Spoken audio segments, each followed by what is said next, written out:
안녕하세요. 사연에 빠지다의 DJ 민영입니다. 오늘도 두 가지 사연 준비되어 있으니 끝까지 함께 해주시고요. 그럼 오늘의 사연도 바로 만나볼게요. 안녕하세요, 여러분. 만나 뵙게 돼서 반갑습니다. 저는 지금 딸을 하나 키우며 살고 있는 50대 여자입니다. 여러분은 성선설을 믿으시나요? 사람은 본디 태어나기를 선하게 태어났지만 살면서 때가 묻어 악하게 된다는 이야기예요. 원래 전 성선설을 믿는 사람이었습니다. 요즘 뉴스나 언론에 보도되는 어두운 사회 소식들, 범죄 소식들을 접하면 성선설이 말이 되냐고 하실 수도 있지만 그래도 주변에 계신 가족과 이웃분들은 참 좋은 분들이잖아요. 그래서 전 성선설에 힘을 실어주고 싶었습니다.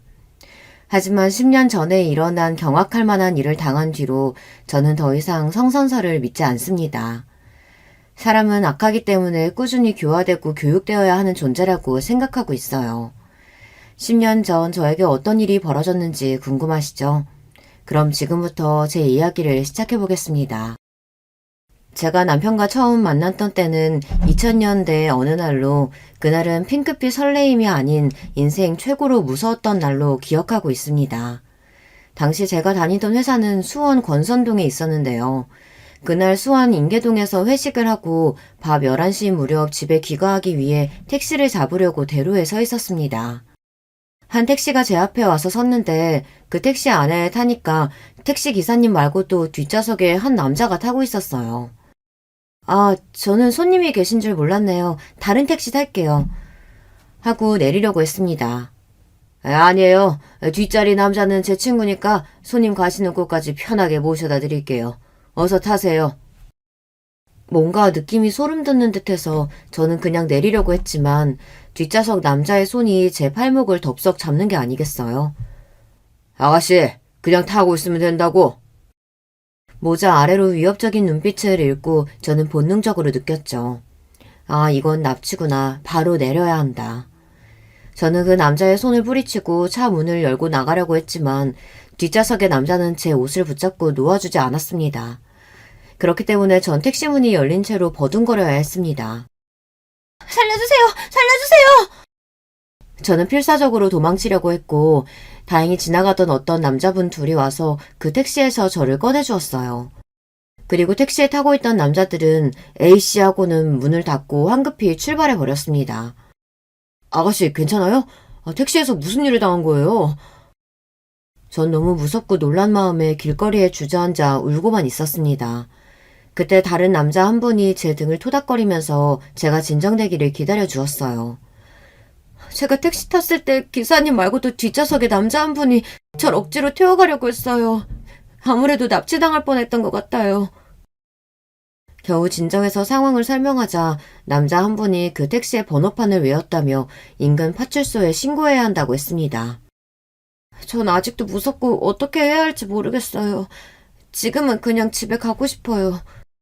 제가 같이 동행해 드릴게요. 파출소에 신고하고 집까지 모셔다 드릴 테니까 걱정하지 마세요. 아, 저 이런 사람입니다. 제가 무서움에 덜덜 떨며 경계하는 눈빛을 보여서인지 남자분은 자기 명함을 보여주었습니다. 우리는 여기랑 가까운 저쪽 저 회사 다니고 있어요. 전 신원 확실한 사람이니까 걱정하지 마세요. 그 남자분과 함께 인계동 인근 파출소에 가서 제가 당했던 일을 신고했습니다. 그리고 저와 같이 가준 남자분, 그분의 이름은 한병수였는데 병수 씨가 저보다 더 적극적으로 당시의 상황을 경찰에게 설명해 주었어요. 택시 번호판까지 알려주었죠. 요즘 여기 인근에 실종 사건이 많다면서요. 이거 보통 일 아닙니다. 적극적으로 수사해 주셔야 돼요. 이 여성분도 납치 사건 당할 뻔했다고요. 하지만 왜인지 경찰들은 원래 인계동은 유흥가라서 자잘한 사건 사고가 많이 발생한다면서 납치가 아니라 그냥 택시를 같이 타자고 권한 것일 수도 있다 등등 미적지근한 반응이었습니다.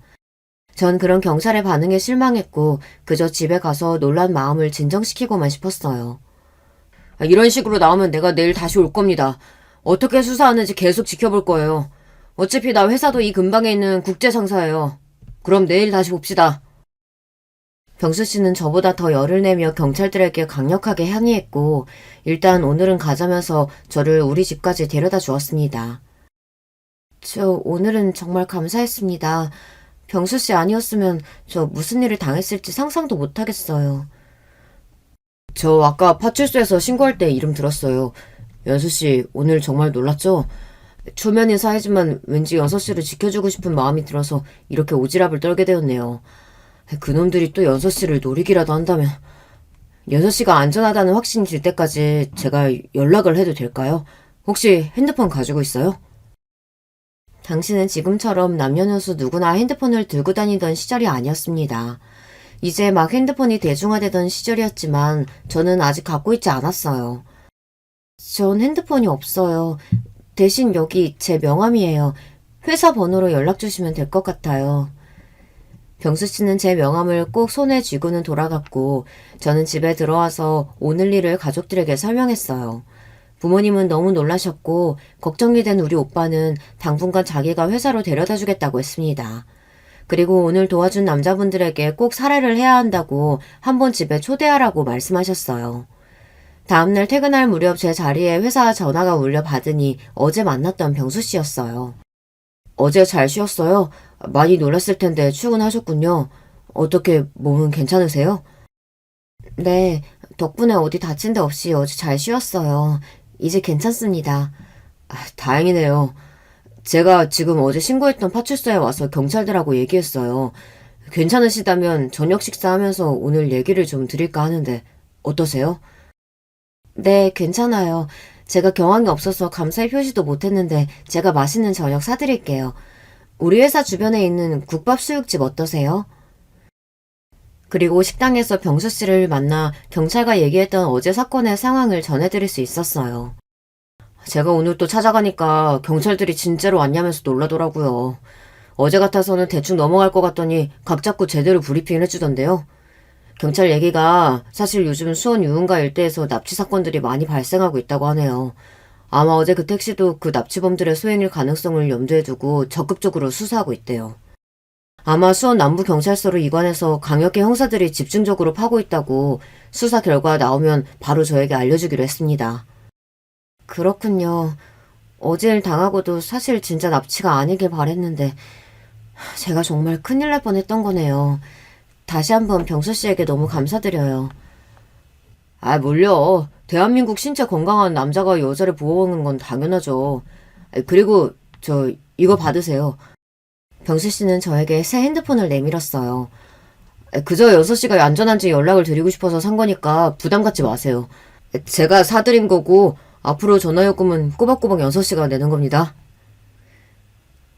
갑자기 휘말린 사건 때문에 정신이 없었는데 그제서야 병수 씨를 제대로 살펴보게 되었어요.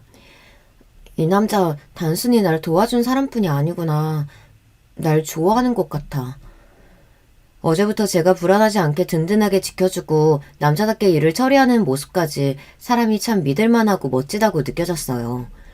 병수 씨는 보통 키와 체격을 가졌고 눈과 코가 큼직한 호남이한 얼굴에 저보다 3살 많은 남자예요.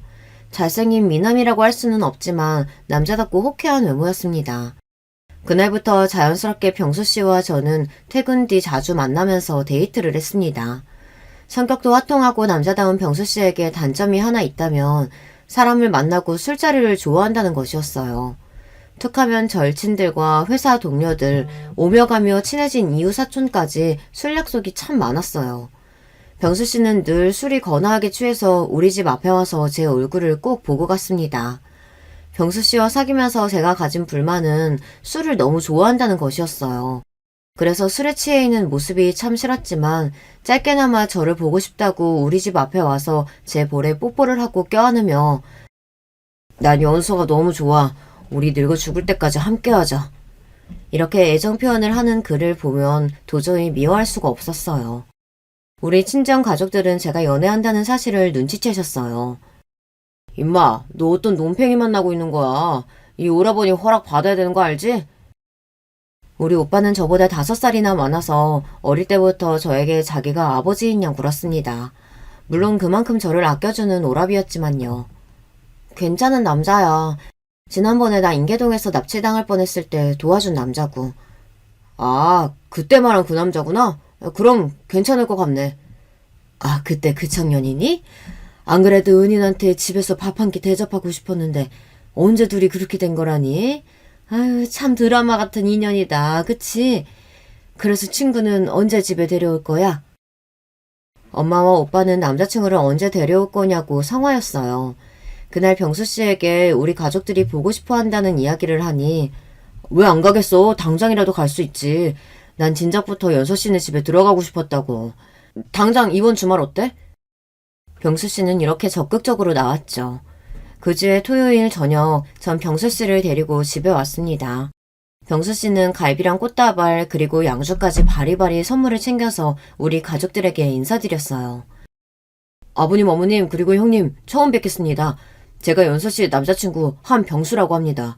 이렇게 어여쁘고 착한 따님 낳아주셔서 감사드립니다. 병수 씨는 유들유들한 성격답게 처음 만난 우리 식구들하고도 살갑게 지냈어요. 그리고 병수 씨를 부모님도 까탈스러운 우리 오빠까지 모두 마음에 들어하였죠. 특히 술을 좋아하는 우리 아빠와 병수 씨는 죽이 잘 맞아서 새벽 3시까지 술을 마시고 급속도로 친하게 되었습니다. 야, 저놈 다 좋은데 술이 문제네. 결혼하고도 너 저거 못 잡으면 고생한다. 그러게 말이야. 사귀면서 병수 씨랑 다툴 일이 하나도 없는데 저 술이 문제네. 병수 씨는 그 뒤로도 우리 아빠랑 술잔을 기울이는 사이였는데 자기들끼리 결혼 날짜도 잡아버렸죠. 연선이 나이도 이제 30이 다 됐다. 미룰 게 뭐가 있어? 한서방이 착실하게 직장 잘 다니지. 남자답고 잘생겼는데 빨리 잡아. 두 남자가 적극적으로 추진한 결과 우리는 2001년 2월에 결혼을 하게 되었어요. 우리 부부는 행복한 신혼 시절을 보냈습니다. 병수 씨의 본가는 거제도에 있었고 시부모님은 건강하게 별탈 없이 그곳에서 생업에 종사하시면서 지내셨어요. 아주 점잖으신 분들이시고 좀 늦은 나이에 결혼한 병수 씨랑 결혼해줬다고 저를 예뻐해 주셨습니다. 병수 씨는 33살, 저는 30살의 나이로 결혼한 것이 그 당시로서는 앞에 노자가 붙어서 노총각, 노처녀라고 불릴 만한 나이였죠. 시부모님은 명절 때만 찾아뵈어도 되고 일주일에 한 번씩 전화를 드리면 돼서 다른 여자들에 비하면 아주 좋은 시댁분들을 만난 거였어요. 전화도 강요하신 적 없고 그저 제가 궁금해서 연락드리는 분들이었어요. 그런가 하면 남편은 우리 친정을 제 집처럼 편하게 다니며 우리는 주말이면 부모님 댁에서 식사하고 술 마시며 놀다가 왔습니다. 난 정말 행운아야. 날 구해준 남자가 이렇게 좋은 남편까지 될 줄이야. 정말 감사한 마음으로 결혼 생활을 했어요. 허나 하늘에서는 우리 부부에게 자식복만큼은 허락치를 않으셨습니다. 병수 씨와 저는 사랑하는 사이였고 잠자리도 자주 가는 편이었는데도 불구하고 왜인지 전 임신이 잘 되지 않았습니다. 늦은 나이에 결혼한 데다가 아무리 해도 아이가 생기지 않아 마음이 조급해졌어요. 그 당시만 해도 지금처럼 시험관 시술이나 난임 치료가 활발할 때가 아니었고 이제 막 시작할 대로 기술이 좋지 못했습니다. 아마 불임 부부에게 나라에서 시험관 아기 시술을 지원해주는 복지도 2006년에서야 시작된 걸로 기억해요. 친정엄마 손에 이끌려서 난임 치료로 유명하다는 한의원에 가서 탕약을 지어먹고 주기적으로 침을 맞아보았어요. 주변에서는 이런 저에게 여러 가지 민간요법을 알려주었어요. 쑥이 여자 자궁에 좋다더라. 쑥차를 마시고 자욕도 해라. 피하지방 아랫배에 살이 너무 많으면 임신이 잘 안 된다고 해서 그리 많지도 않은 뱃살을 빼려고 다이어트를 하는 등 지금 이 이야기를 듣는 요즘 분들은 황당하시죠. 하지만 당시 저는 지푸라기라도 잡는 심정으로 좋은 것은 다 해보았습니다. 그러다가 남편의 회사에서 보내주는 휴가가 있어서 제주도에 3박 4일 동안 여행을 하게 되었어요. 그런데 뜻밖에도 여행 기간 중에 그토록 바라던 착상이 된 것이에요. 무려 3년 반 만에 찾아온 임신 소식에 우리 부부는 물론이고 친정, 시댁, 양가 집안 모두 감격하셨어요.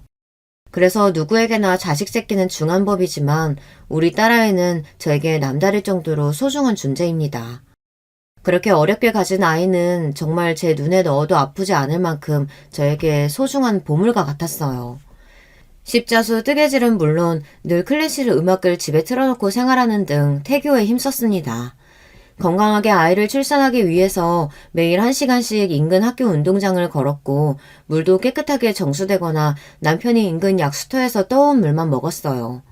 TV에서 폭력적이거나 나쁜 장면이 나올까봐 늘 EBS 교육방송만 틀어놓고 봤었죠. 저만큼 태교에 열심인 사람을 주변에서 본 적이 없었어요.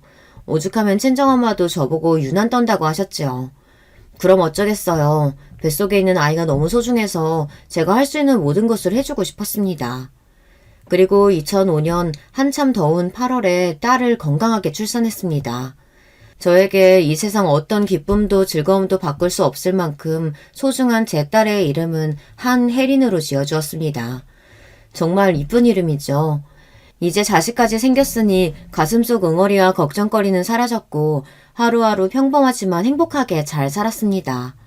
하지만 불행은 늘 주변을 맴돌면서 우리를 노리고 있고 정말 어느 날 갑자기 들이닥치는 모양입니다.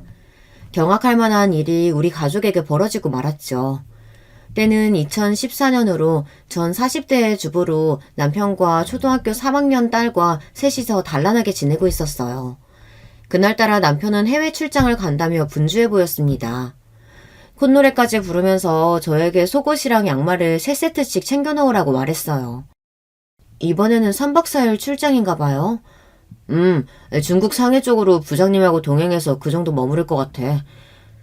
남편은 원래 1년에 2번씩 해외 출장을 다녀오는 사람이었습니다. 하지만 올해 들어 남편의 해외 출장은 부쩍 잦아졌어요. 아마 남편이 작년 해외 영업팀으로 부서를 이동한 탓이라고 생각했어요. 못해도 2달에 한 번씩은 해외 출장을 나갔어요. 그렇지만 이번 출장은 헝가리에 다녀온 지 일주일도 안 되어서 또 잡힌 것이었죠.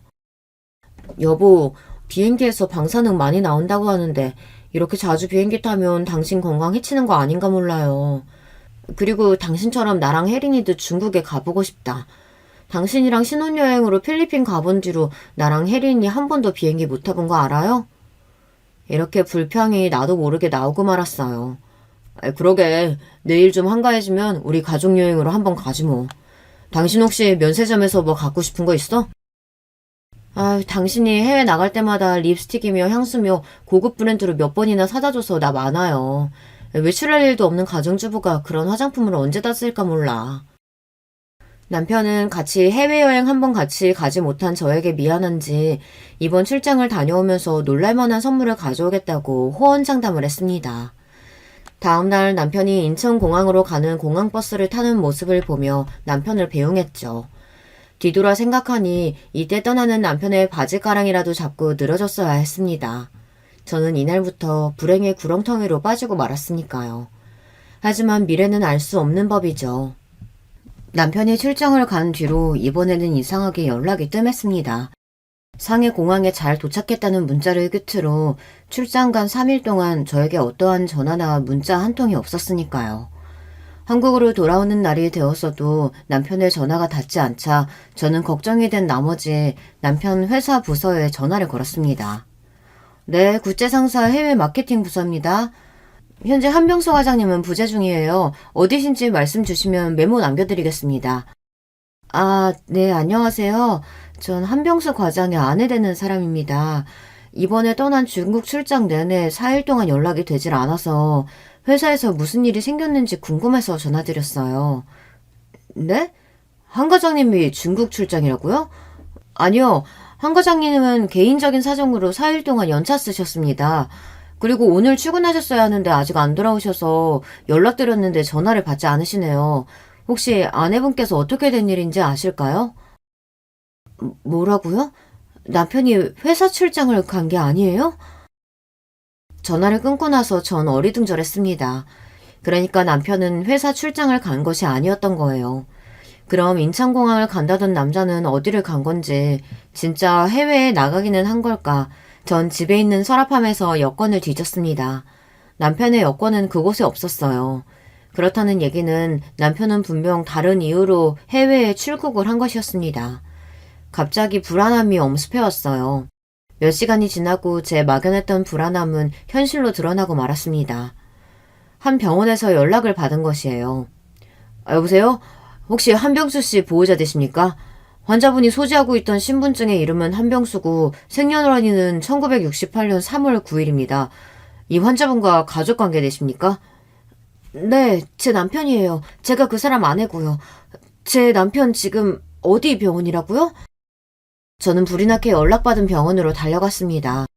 하지만 병원에서 남편의 모습은 찾을 수 없었고 전 안내데스크에서 한병수 환자를 찾고 있다고 말했습니다. 데스크에서 일하던 간호사는 컴퓨터를 조회해보더니 저에게 말했어요. 아까 연락받으신 보호자 맞으시죠? 한병수 씨는 인천항 부근 해안가에서 의식이 없는 채로 어부에게 발견돼서 119에 호송되었어요. 자켓 안에 들어있던 지갑과 신분증과 보호자분 연락처 스티커가 있어서 빨리 전화할 수 있었어요. 네, 그런데 제 남편이 보이질 않아서요. 어디에 가야 있을까요? 환자분 상태가 위독해서 지금 응급수술 중입니다. 수술실 C 앞에서 대기하고 있으세요. 건강하던 남편이 갑자기 위독한 상태로 수술 중이라니. 저는 영문도 모른 채 그저 수술실 앞에서 기도를 하며 있었습니다. 그때 수술실 밖으로 한 의사분이 급히 뛰어나와 이야기를 하는 겁니다. 네, 참 이런 경우가 또 있나. 한병수 씨 보호자분 어디 있습니까? 네, 저예요, 저. 하고 바로 의사 앞으로 뛰어갔습니다. 남편의 수술을 하던 의사는 놀라운 일을 발견하고는 수술하고 급히 나온 것이었어요. 그리고 의사가 발견했던 놀라운 일이란 남편의 배에는 절개했다가 꿰맨 자국이 있더라는 겁니다. 그것도 수술 자국은 하루 이틀 정도밖에 안 된 것이며 전문적인 의료기관에서 받은 수술의 모양새가 아니었기 때문에 의사는 저에게 환자에게 도대체 무슨 일이 일어난 것이냐며 물었습니다. 제가 알기로 남편은 어떤 수술도 받아본 적이 없었고 남편이 해외 출장을 갔었는데 연락이 두절되어 전 아무것도 모른다고 말할 수밖에 없었습니다. 의사는 곧이어 더 충격적인 사실을 이야기했습니다. 남편의 복부를 절개해서 보니 장기 중에 신장 하나가 적출된 것을 발견했습니다. 또 한쪽 눈 각막도 적출되어 있네요. 이게 도대체 무슨 귀신 씨나라 까먹는 소리일까요? 의사는 즉시 경찰에 신고를 했습니다. 환자는 현재 신장과 각막이 적출된 상태입니다. 아무래도 환자는 분명 불법 장기 적출 범죄에 연루된 것 같습니다. 당장 병원에 와서 환자를 조사해 주셔야 합니다. 이게 믿어지십니까? 평범한 제 남편이 하루아침에 장기 적출을 당했다니요. 의사는 놀라서 아무 말도 못하고 서 있는 저에게 설명을 이어갔습니다.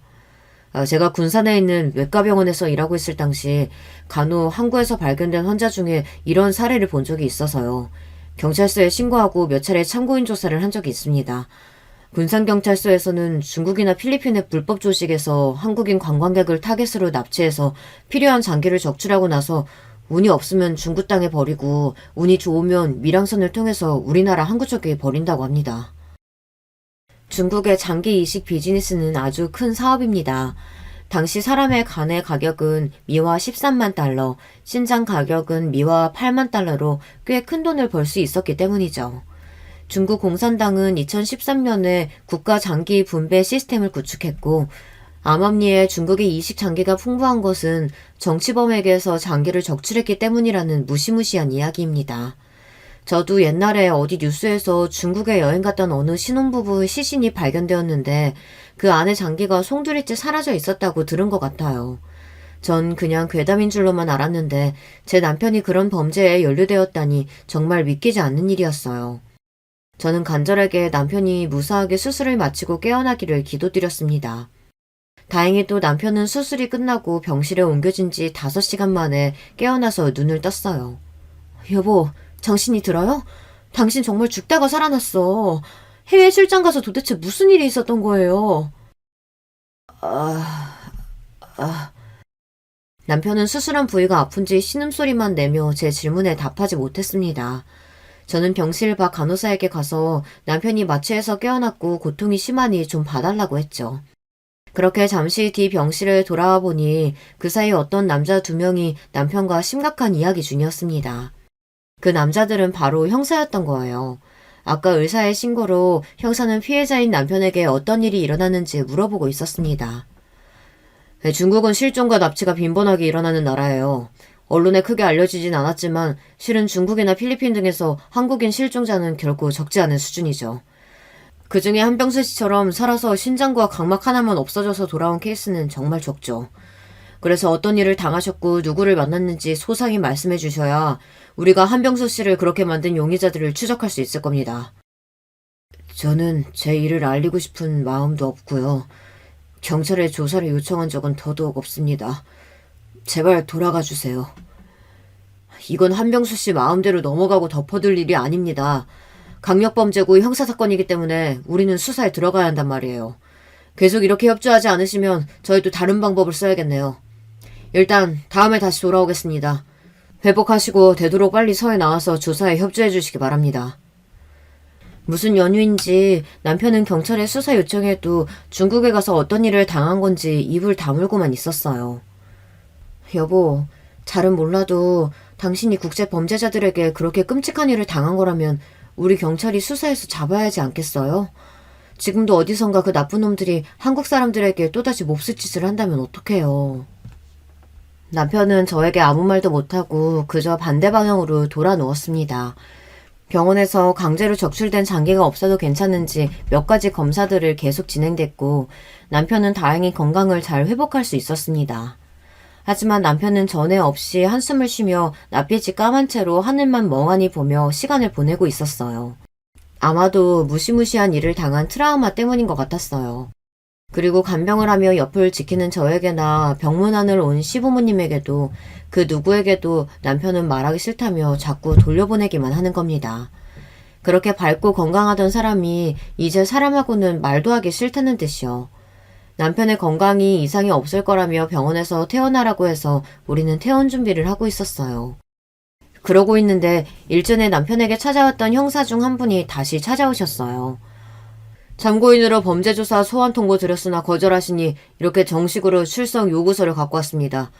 퇴원하시는 길에 우리 서해 가셔서 몇 가지 사실관계 확인하고 한병수 씨 진술을 받아야 합니다. 하는 수 없다는 듯이 남편은 형사와 함께 경찰서로 향했습니다. 저도 따라가려고 했지만 형사는 안 된다고 했고 남편도 저에게 절대 따라오지 말라며 굳은 표정으로 떠났습니다.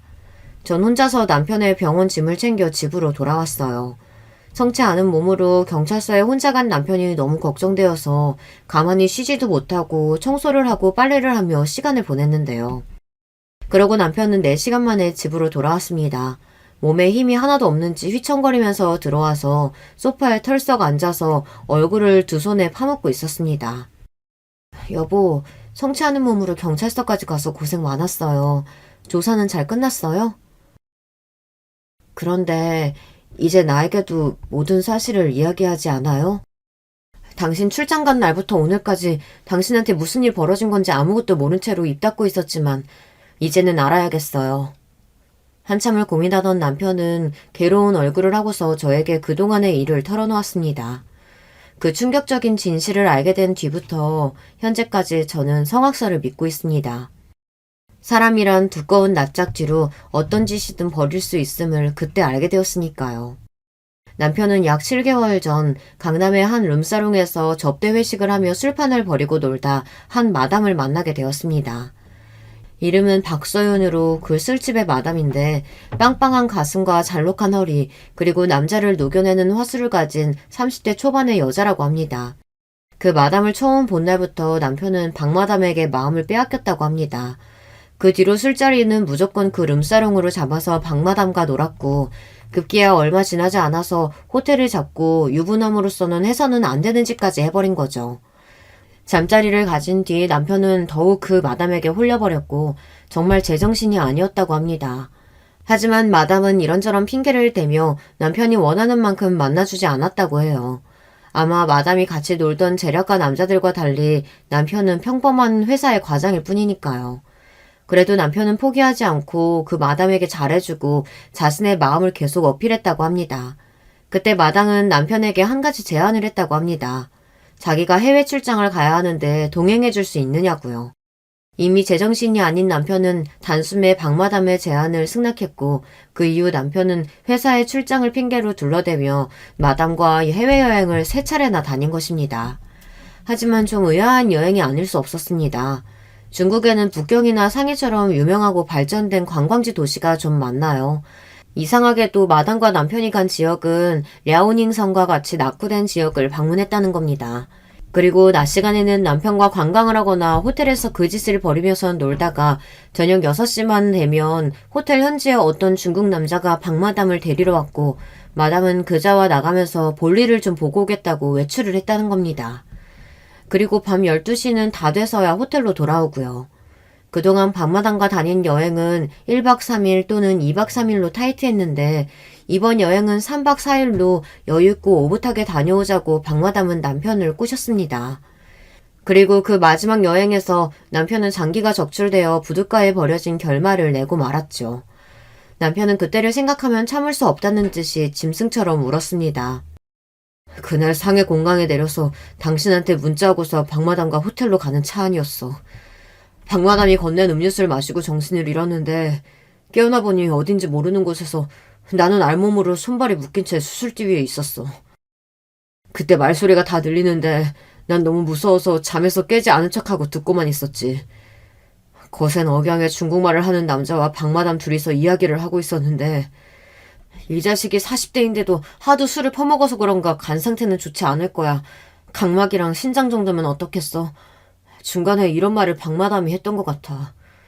그 말을 듣고서야 상황 파악이 된 거야. 나는 다급하게 소리쳤지. 박마담 지금 내 장기 떼어서 팔려고 하는 거 아니지? 제발 나 좀 살려줘. 나 한국에 보내주란 말이야. 그때 중국 남자가 나에게 다가와서 기절시켰지. 그리고 눈을 떴을 때 여구 한국의 병원에서 수술받고 회복실에서 깨어난 거야. 당신은 옆에서 나를 잔뜩 걱정하며 곁에 있어주었고. 여보, 내가 정말 미쳤었나 봐. 당신 지금 너무 놀랐구나. 그런 얼굴 처음 봤어. 처음 남편이 박마담과 바람난 이야기를 들었을 때 저는 배신감이 들었어요. 하지만 그 이후의 일은 정말이지 끔찍했습니다. 남편에게 심한 혐오감이 생겨서 저는 남편의 말을 듣고 싶지가 않았어요. 당신과 끝이야. 남편으로서도 혜린이 아빠로서도. 눈 한쪽 안 보이고 불편하게 살겠지만 모두 다 당신이 저지른 죄값이고 그 대가니까 어떻게든 살아봐. 나와 혜린이는 당신 옆에 더는 없을 거야. 그 이후의 일은 여러분도 짐작이 가시나요? 저는 곧바로 남편과 이혼을 했습니다. 부부간에 이혼도 협의해야 하고 그마저 여기가 잘 되지 않으면 소송까지 간다죠. 하지만 저와 같이 남편의 불륜과 심각한 범죄 사건에까지 휘말리게 되면 이혼은 아무것도 아닌 것이 되어버리는 것 같아요. 두 번 생각하고 고민할 필요 없이 남편에게서 떠났습니다. 남편은 저를 붙들고 매달렸고 우리 친정에까지 와서 읍수를 했죠.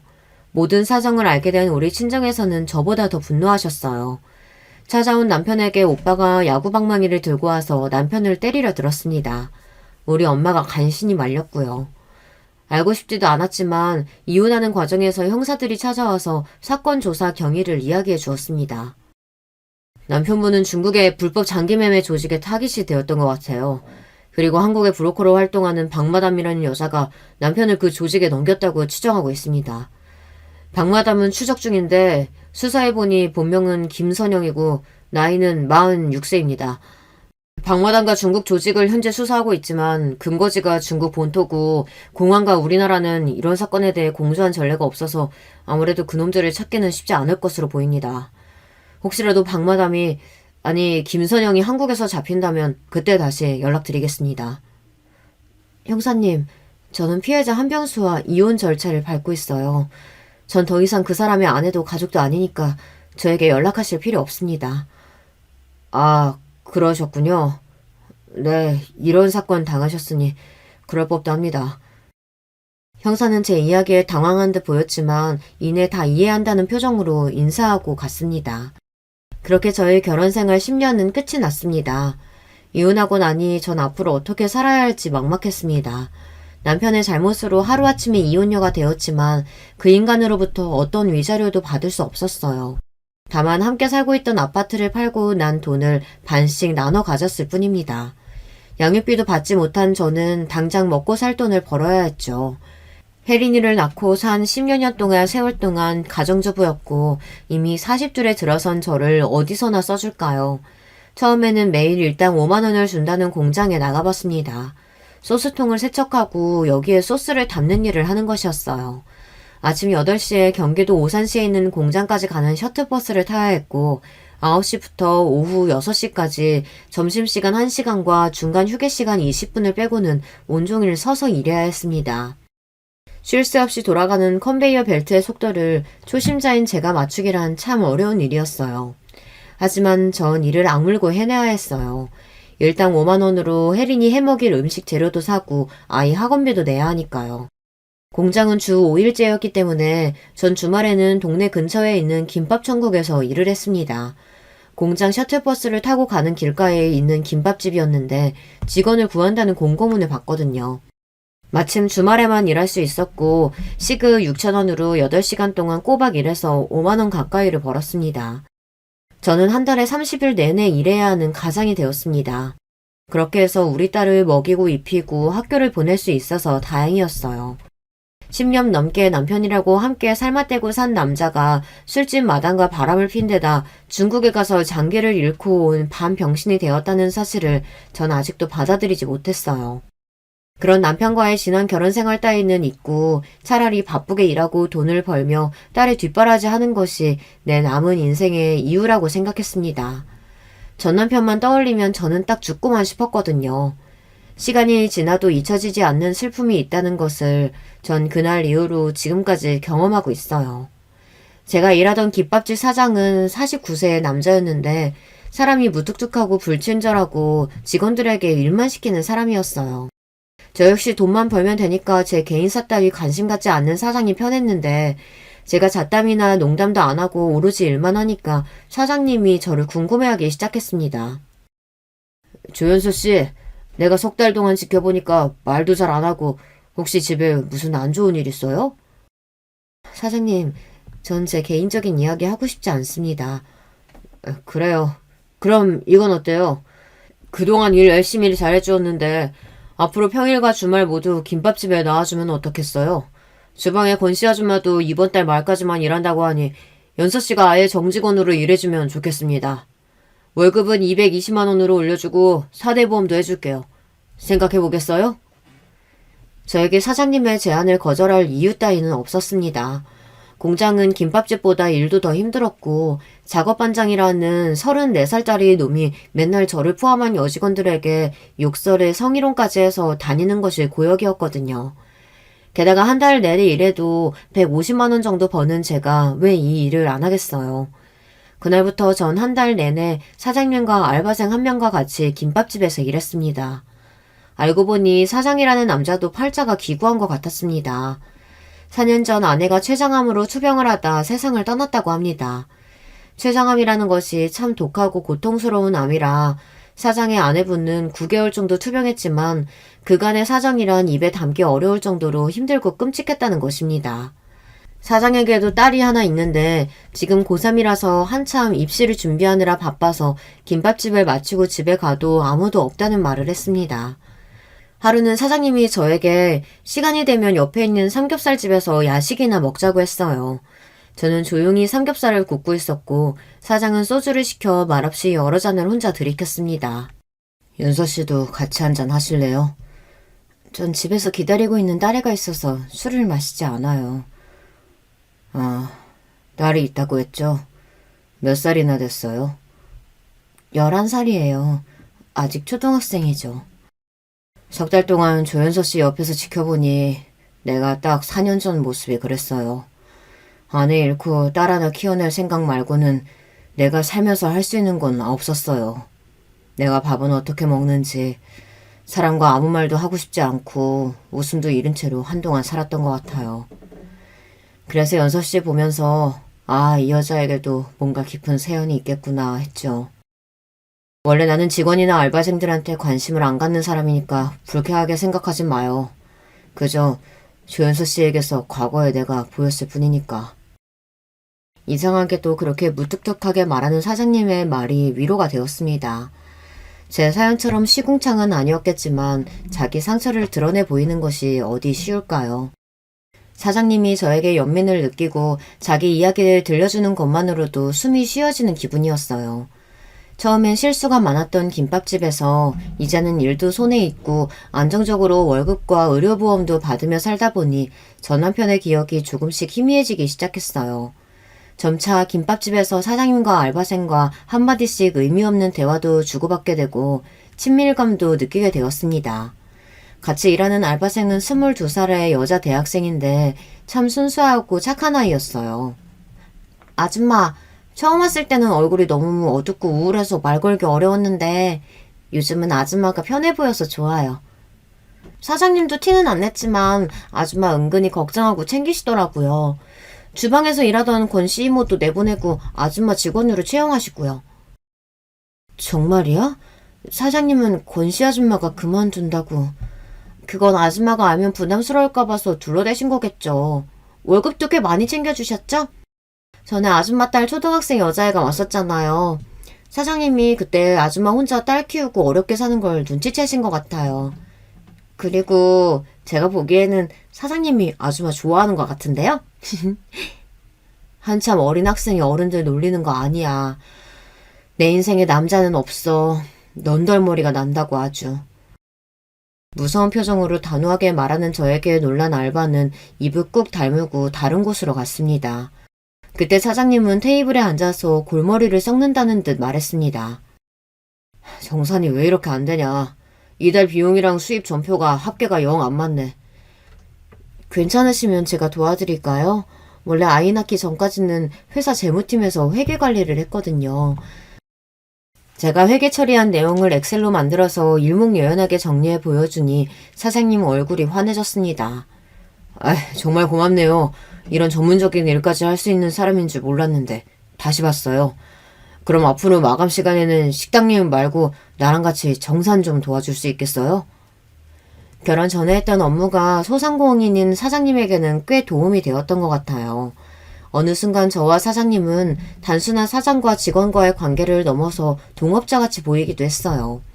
저는 가게의 대출이나 인건비, 고정비 등의 재무 상황에 대한 조언도 했고, 사장은 전문적인 도움을 받으니까 훨씬 가게 경영이 좋아졌다며 고마워했습니다. 그렇게 김밥집에서 일하면서 저는 점차 웃는 날이 많아졌습니다. 사장님과 저는 날로 가까워지고 함께 대화하고 일하는 순간순간이 행복하게 느껴지기 시작했어요. 그토록 각박한 제 팔자에도 한 줄기 빛이 드는 모양입니다. 그리고 어느덧 이제 이혼한 지 9년의 세월이 쏜새같이 지나갔네요. 여러분, 저에게도 자랑할 만한 일이 처음으로 생긴 것 같아요. 고생해서 키워낸 내 딸이 그 어렵다는 충남대 의대에 합격한 거예요.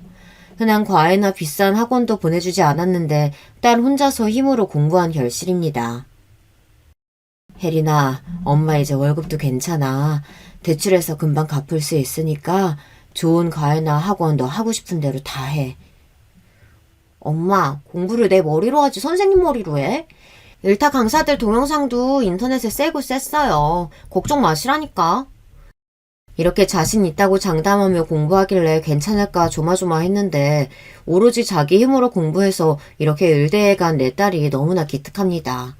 딸의 의대 합격 소식을 알게 된 전 남편은 갑자기 저에게 전화를 했어요. 우리 혜린이가 의대에 붙었다니 진짜 우리 딸 대단하다. 다 당신이 잘 뒷바라지 한 덕분이겠지. 고생 많이 하고 있다고 들었어. 나도 회사 퇴직한 뒤로 눈 한쪽이 불편하니까 괜찮은 직장 잡기가 어려워서 가게 하나 하면서 먹고 살만은 해. 이제 시간도 지났으니까 우리 가족끼리 같이 살자. 난 지금 충분히 행복하게 잘 살고 있어. 아무리 시간이 지나도 절대 씻을 수 없는 죄가 있고 잊혀지지 않는 기억이라는 게 있어. 당신 질척거리면서 우리 인생에 끼어들려고 하지 마. 전 매정하게 전 남편의 전화를 끊어버렸어요. 혜린이에게는 남편이 혈육이니 인연을 끊으라고 제가 강요할 수는 없죠. 아마 의대 합격했다는 소식을 아빠에게도 한 모양인데 그렇다고 해서 그걸 빌미로 저에게 다가오는 전 남편을 참을 수 없었습니다. 전 지금의 생활이 충분해 만족하고 이 평화를 깨고 싶지 않으니까요. 우리 딸은 의대에 입학하면서 기숙사에서 생활하고 있습니다. 이를 계기로 저는 사장과 동거하고 있습니다. 여러분에게 갑작스러울 수 있지만 사장과 저는 남녀로 가까워지고 의지하는 사이가 되었어요. 사장은 지난 겨울 우리 딸의 의대 합격 축하 파티를 열어주었습니다. 그리고 사장은 딸에게 이야기했어요. 오늘 혜린이 축하하는 자리기도 하고 이 아저씨가 폭탄 선언 하나 해도 될까? 네, 하세요. 사장은 저에게 얼굴을 돌리고 조금 긴장하면서 이야기를 하기 시작했죠. 나 곧 있으면 환갑이에요. 내 딸은 성인이 된 이후 독립하겠다고 나가 산 지도 벌써 7년이요. 혼자 불 꺼진 집에 들어가기가 너무 싫어서 당신 있는 가게에서 최대한 버티다가 집에 가는 거 이제 눈치챌 때도 됐지 않나? 우리가 앞으로 살 날이 얼마나 남았는지도 모르는데 남은 시간 동안 같이 잘 살아봅시다. 사장님은 이렇게 청혼처럼 고백했어요. 저는 너무 놀랐지만 딸은 이미 사장과 제 사이를 짐작하고 인정하고 있다는 듯 박수를 치며 축하해 주었습니다. 딸은 엄마를 혼자 남겨두고 의대 기숙사에 가는 것이 걱정이었는데 사장 아저씨 덕분에 안심이라고 말이죠. 저도 사실 사장과 함께하는 동안 그에게 마음을 주고 의지한 지 꽤 되었습니다. 전 남편에게 질려서 내 인생에 다시 남자가 없을 거라고 다짐했지만 9년의 시간 동안 함께하고 지켜봐온 지금 그를 거부할 수는 없었습니다. 그 이후로 저는 사장님이 사는 집에 들어가 부부처럼 살고 있어요. 그리고 같이 김밥집 문을 열고 같이 퇴근하면서 지내고 있답니다. 우리는 한 번씩 배우자와 헤어진 아픔을 겪었던 중년이 넘은 나이이고 장성한 딸도 있어요. 그래서 결혼은 신중히 천천히 생각하기로 했죠. 사장님과 함께 의지하며 살고 가게도 같이 경영하는 지금 저는 충분히 행복하니까요. 제 사연이 채택되어 이 유튜브에 성우님 목소리로 방송을 타게 된다면 저 당당하게 자랑 좀 해보게요. 김밥집에 틀어놓고선 사장님이랑 함께 들어볼게요. 제 사연을 함께 들어주신 많은 분들께 감사드립니다. 그럼 저도 여기서 인사드려요. 안녕히 계세요. 여러분, 두 번째 사연 시작하기 전에 좋아요, 구독 꼭 눌러주실 거죠?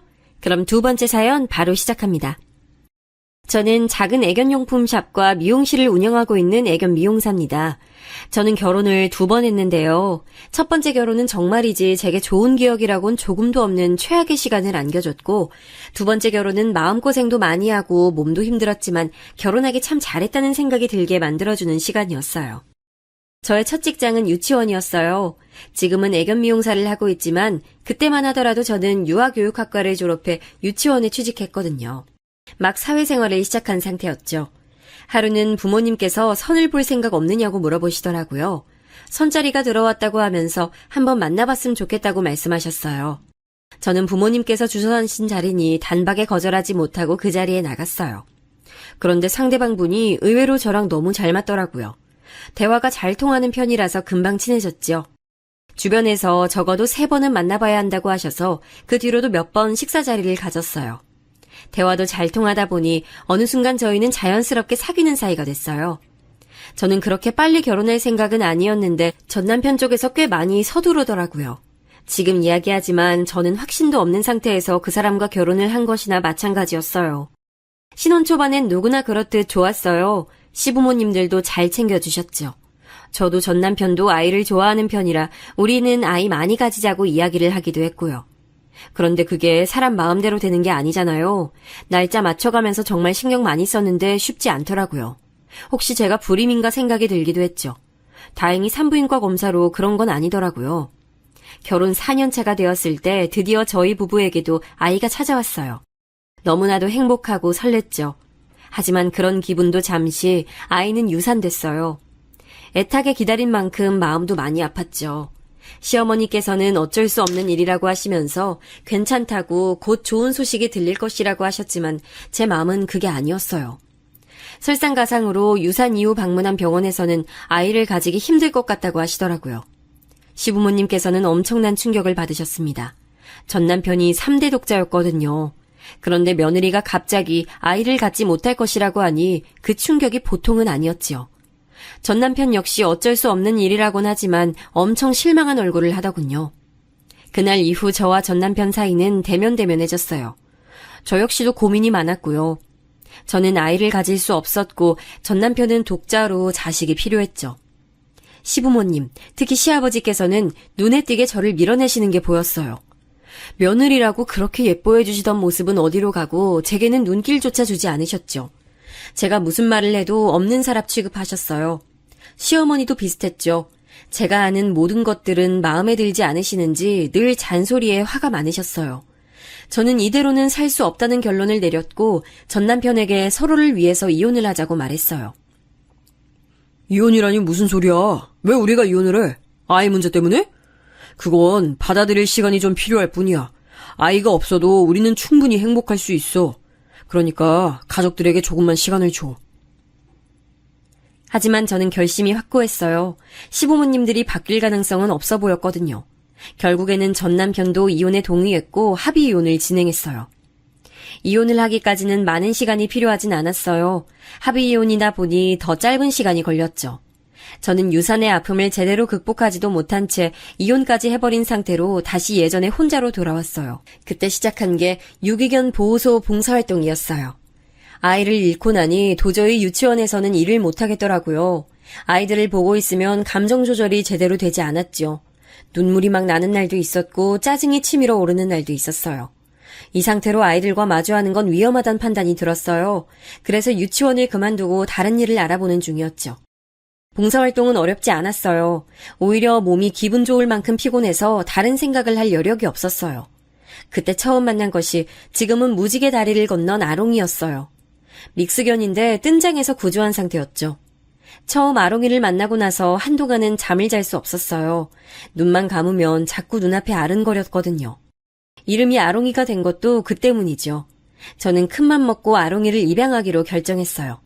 첫 반려견이라 아는 것도 많이 없었지만 주변 지인들의 도움으로 하루가 다르게 적응해갔죠. 아롱이는 정말 제게 큰 힘이 됐어요. 혼자 집에 있으면 제 감정을 눈치채고 귀신같이 옆에 다가와서 제게 애교를 부리고 같이 놀자고 하더라고요. 정말이지 아롱이가 아니었더라면 저는 더 긴 시간으로 그렇게 무력하게 보냈겠구나 싶었죠. 그렇게 아롱이와 생활을 하다 보니 애견 미용에 관해서도 관심이 생기더라고요.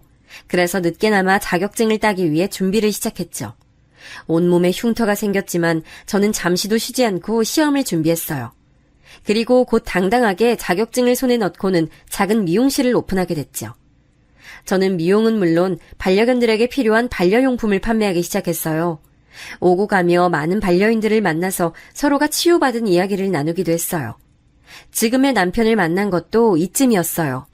하루는 작은 푸들을 미용시키러 온 부자가 있었죠. 태어나서 처음으로 미용을 하러 왔다고 하는데 아들이 엄청 긴장을 하고 있더라고요.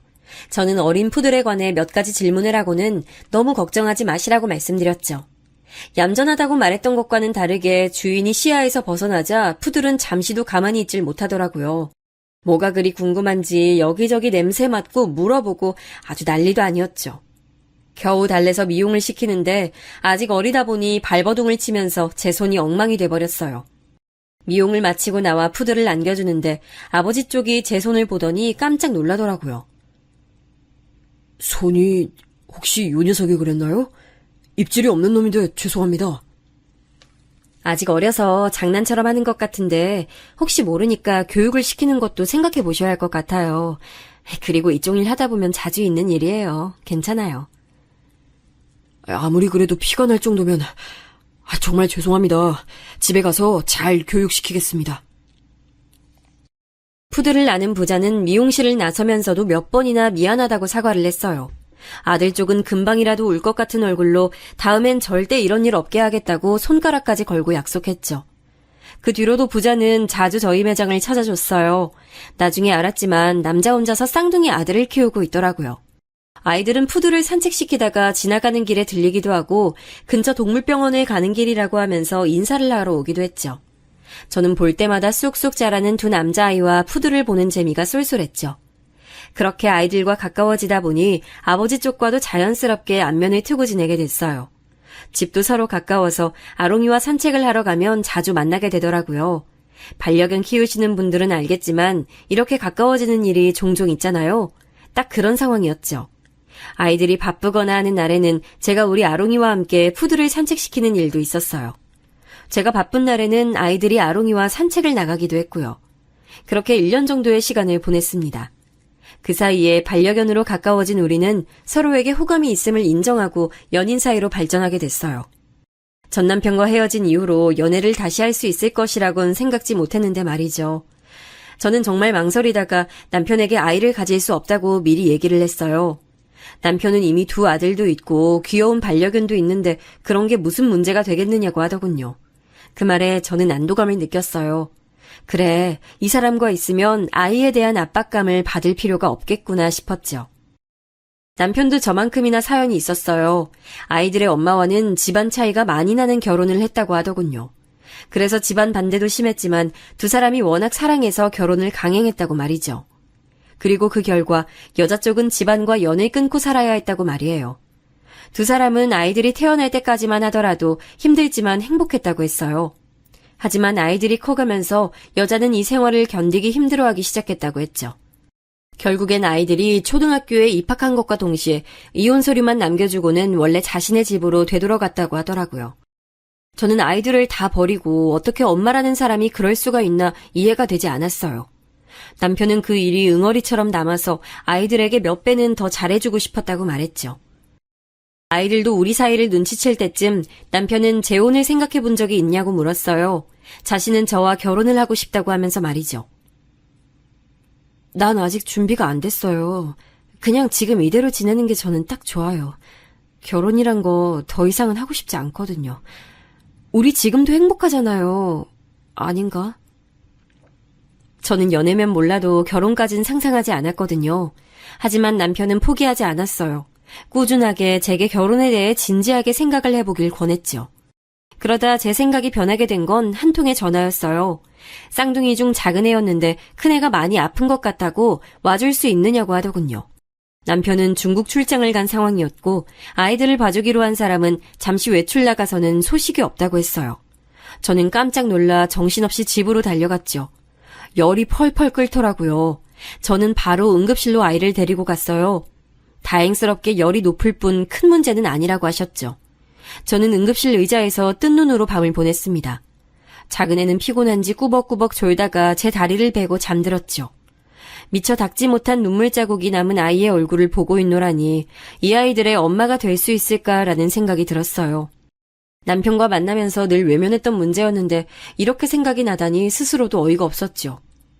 중국에서 돌아온 남편은 그날의 일에 불같이 화를 내더군요. 당장에 아이들을 돌보던 사람을 해고시키고는 제게 도와줘서 고맙다고 했어요. 저는 남편에게 결혼하고 싶다는 그 말 아직도 유효하냐고 물었죠. 그때는 몰랐는데 지금은 확실하게 알 것 같아요. 난 당신도 좋지만 당신만큼 아이들도 소중해요. 그 아이들과 함께 있고 싶어요. 남편은 제 대답에 뛸 듯이 기뻐하며 아이들도 분명 좋아할 것이라고 했어요. 저는 부디 그렇게 되길 바랐죠. 하지만 사춘기를 코앞에 둔 남자아이들은 쉽게 마음을 열지 않았어요. 저를 좋아하긴 하지만 엄마라고 생각해 본 적은 없던 모양인지 눈에 띄게 어색해하는 게 보였죠. 거기다 남편은 아이들의 교육에 관해선 일절 간섭하지 않겠다고 하더군요. 자신은 아무런 참견도 하지 않겠다고요. 저는 혼자서 무슨 수로 사춘기 아이들을 가르칠 수 있느냐고 도와달라고 했지만 남편은 입만 꼭 다물고 있었죠. 저는 배신감이 들었어요. 행복한 가족이 될 수 있을 것 같다고 말한 사람은 도대체 어디로 가고 이렇게 나몰라라 할 수 있는지 너무 속상했죠. 하지만 제게 그렇게 여유를 부릴 시간이 없었어요. 겨우 발품을 팔아 아이들에게 맞는 학원을 찾아보내기 시작했어요. 고작 학원 하나 찾는 일인데도 제게는 심장이 터져나갈 만큼 어려웠어요. 중학생이 된 두 아이들은 더 심하게 사춘기를 타기 시작했어요. 방문을 닫고 들어가서는 전혀 나오질 않았죠. 귀에 항상 이어폰을 끼고 있으면서 제 말은 들리지 않는 사람처럼 행동하더군요. 심지어는 연락도 없이 늦는 날도 많았어요. 지금 시간이 몇 시인데 이제 들어와.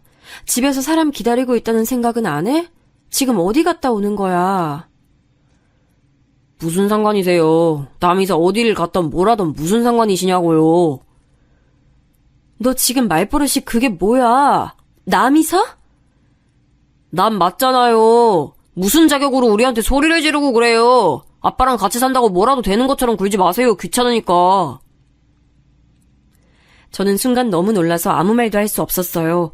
자격을 운운하는데 내가 지금 무슨 짓을 하고 있는지 혼란스럽기도 했고요. 하지만 남편이 그러더라고요. 아이들 먹이고 입히고 가르치는데 더 이상의 무슨 자격이 필요하냐고 말이죠. 그 말에 저는 용기를 얻어서 아이들과 진심으로 부딪히기 시작했어요. 쉬운 일은 아무것도 없었죠. 제가 아무리 가까이 다가가고 싶어도 아이들은 곁을 주지 않았어요. 큰애는 아예 입을 다물고 있었고 작은 애는 툭하면 화를 내면서 진짜 엄마도 아니면서 흉내내지 말란 말을 막 했죠. 그 소리를 들을 때마다 아무도 모르는 곳에 가서 혼자 울고 싶은 마음은 굴뚝 같았어요. 하지만 아이들 앞에선 전혀 내색하지 않았어요. 오히려 더 뻔뻔하게 아이들에게 다가갔죠. 저는 사춘기를 핑계삼아 버릇없이 구는 건 용서하지 않았어요. 잘못을 했으면 그에 합당한 대가를 치러야 한다고 말했어요. 용돈 삭감은 기본이었죠. 당연히 반발감은 심했죠. 심지어는 제 지갑에 손을 대기도 했고요. 저는 그럴 때마다 용돈을 압수하거나 아이들이 아끼는 걸 하나씩 빼앗곤 진심으로 잘못을 뉘우칠 때까지 돌려주지 않았어요. 아이들이 어떻게 생각하든 상관없이요. 어느 날 이혼 서류만 던지고 나갔던 아이들의 친모가 우리 앞에 나타났어요. 머리부터 발끝까지 명품을 잔뜩 걸친 여자는 다짜고짜 아이들을 만나게 해달라고 했죠. 남편은 불같이 화를 내면서 절대 반대를 외쳤어요. 저 역시도 그렇게 하고 싶었고요. 하지만 어린 시절 아이들은 어떻게 생각할지 모르잖아요. 겉으로 표현한 적은 없지만 혹시나 엄마를 그리워한 건 아닐까 그런 생각이 들었죠. 저는 흥분한 남편을 다독이며 아이들에게 의견을 물어보자고 했어요. 아이들도 처음엔 난감한 표정을 지었어요. 갑자기 나타난 엄마가 자신들을 보고 싶어 한다는데 당황하지 않을 아이들이 어디 있겠어요. 그럼에도 두 아이들은 친모를 만나고 싶다고 하더군요. 속은 상했지만 저는 친모를 향한 마음 때문에 저에게 더 벽을 세우고 밀어내지 않길 바랄 뿐이었습니다. 친모와 만나고 들어온 날 아이들의 얼굴은 그 어느 때보다도 밝아 보였어요. 남편은 못마땅한 얼굴로 재밌는 시간을 보냈냐고 물었어요. 진짜 그런 경험 처음이었어요. 아빠 그거 알아요? 백화점 VIP는 매장을 돌아다닐 필요도 없다는 거. 가만히 있는데 사람들이 우르르 들어와서는 마음에 드는 거 보라고 우리 앞에서 패션쇼도 하던데요? 그게 뭐가 신기해? 난 아직 들어오지도 않은 게임기 그거 주면서 해보라고 하는 게 더 재밌었는데? 주방에서 신난 아이들의 목소리를 듣고 있던 저는 불안한 마음이 들었어요. 혹시나 엄마하고 살겠다고 하면 어떻게 하나 그 생각만으로 머리가 터질 것 같았죠. 남편은 아이들이 좋아하는 모습을 보니 차마 다른 말도 못하고 그냥 듣고만 있었어요. 저는 조용히 곁에 앉아서 사과를 깎기 시작했죠. 근데 엄마가 자기랑 살지 않겠냐고 물어보던데? 갑작스러운 작은 애의 말에 깜짝 놀란 저는 순간 칼을 놓치고 말았어요. 깊게 베인 건 아니지만 금방 손에서 피가 흘렀죠. 남편과 아이들의 깜짝 놀란 얼굴로 저를 쳐다보더군요. 저는 괜찮다고 말하며 과일을 챙겨 주방으로 도망쳤어요. 손은 하나도 아프지 않았어요. 오히려 우려하던 일이 벌어졌다는 사실에 마음이 답답했죠. 자꾸만 눈가가 화끈거렸어요. 그날 이후로 친모는 자주 아이들을 찾아왔어요. 학교에서 기다리다가 애들을 데려가고는 딸랑 문자 하나만 보내더군요. 저는 아무것도 할 수가 없었어요. 마음 같아서는 아이들을 휘두르지 말라고 하고 싶었지만 다녀올 때마다 행복해하는 아이들의 얼굴을 보면서 속으로 참아야만 했죠. 아이들이 무슨 생각을 하고 있는지 알 수 없다는 점이 제게는 더 불안하게 다가왔어요. 그렇게 아슬아슬한 관계가 이어지는 것도 한 달이 됐나 갑자기 친모에게서 만나자는 연락이 왔어요. 아이들이 어떤 환경에서 살고 있는지 보고 싶다면서 집으로 오겠다고 하는 걸 저는 밖에서 만나자고 했죠. 아이들한테 들었는지 모르겠지만 앞으로 내가 데리고 살려고요. 아이들도 그렇게 하겠다고 하고. 거기다 난 충분히 아이들한테 그쪽보단 완벽한 환경 제공할 능력도 있거든요. 사실 쥐꼬리만한 월급으로 애들한테 뭘 해줄 수 있겠어요. 그 문제라면 애들 아빠하고 이야기하세요. 저 불러서 하실 말씀은 아닌 것 같아요. 그 사람이랑 무슨 대화를 한다고. 그리고 막말로 그쪽도 내가 애들 데려가면 좋은 거 아니야? 어차피 남의 자식인데 신경만 잔뜩 쓰이고 스트레스 받지. 그러니까 나한테 줘요, 애들. 저는 마치 애들을 물건처럼 대하는 친모의 말투에 화가 났어요. 애들 키우면서 스트레스 받는 것은 부모라면 다 겪는 일인데 그게 계모라서 힘들고 친모라서 괜찮은 것은 아니라는 생각이 들었어요.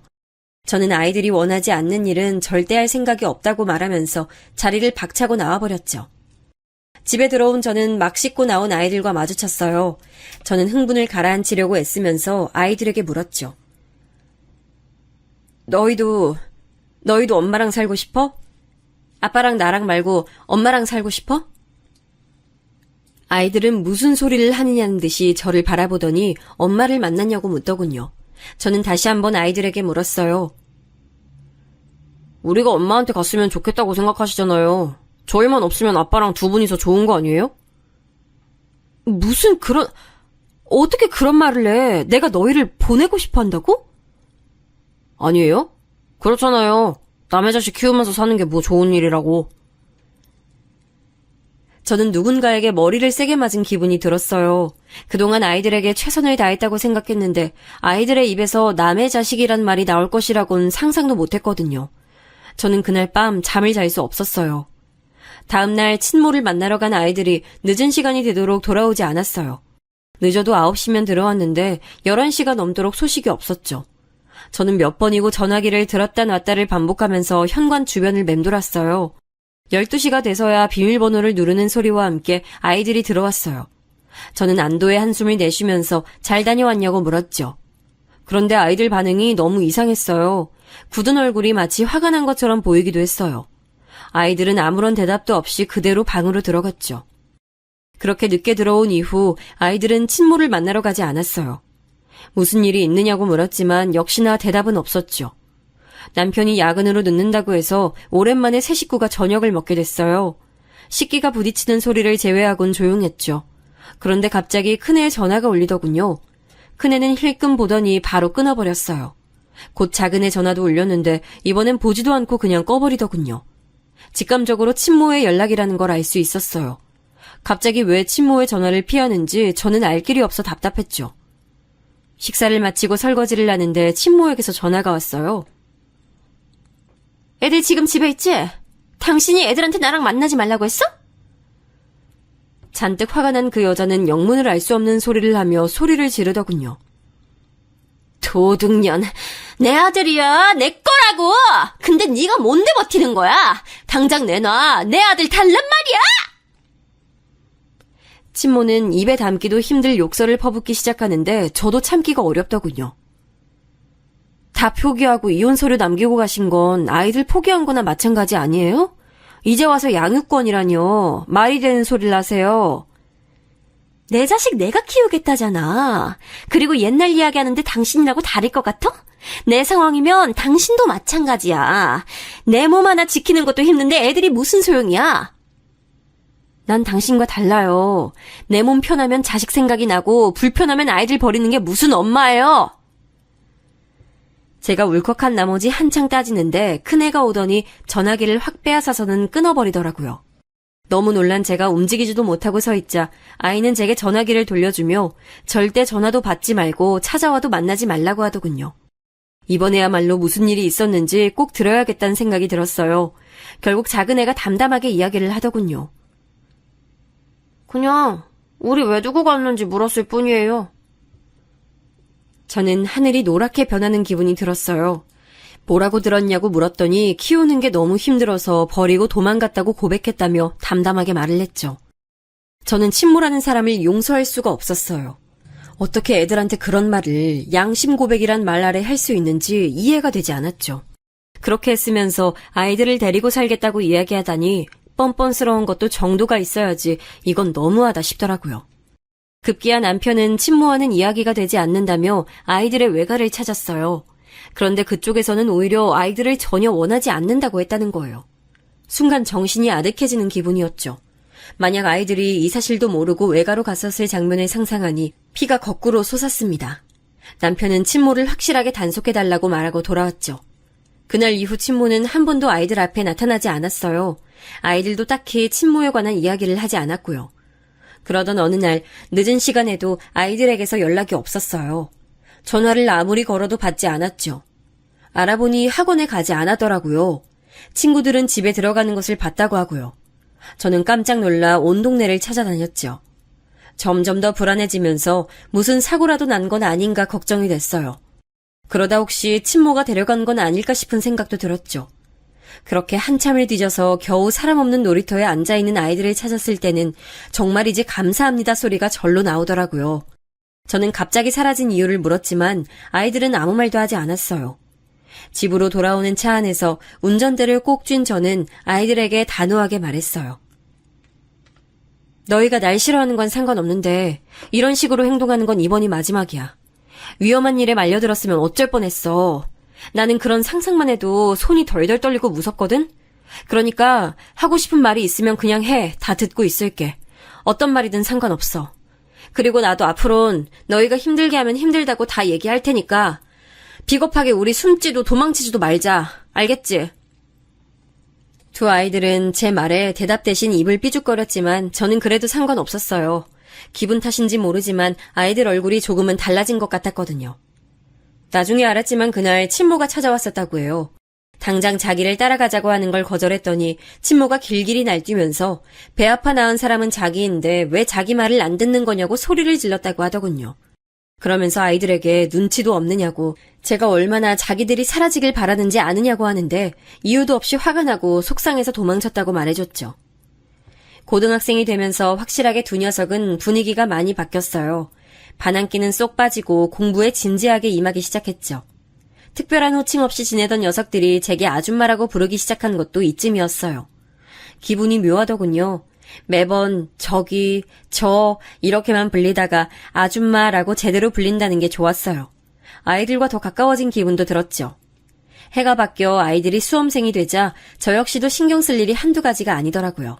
아이들은 공부하기 바쁘고 저는 입시 설명회를 들으러 다니기 바빴죠. 이미 대학을 보는 엄마들이 그러더라고요. 아이들 대학은 엄마가 부지런해야 잘 갈 수 있다고 말이죠. 남편은 누가 수험생인지 알 수가 없다고 하면서 놀렸지만 저는 아무렇지도 않았어요. 아이들 수능이 끝나고 저는 정말 잊을 수 없는 순간을 경험했는데요. 수능 성적표가 나온 날 아이들이 쭈뼛거리면서 다가와서는 성적표를 내밀더라고요. 큰애는 공부 잘하는 건 알고 있어서 기대만큼 나왔는데 작은 애가 엄청 분발했더라고요.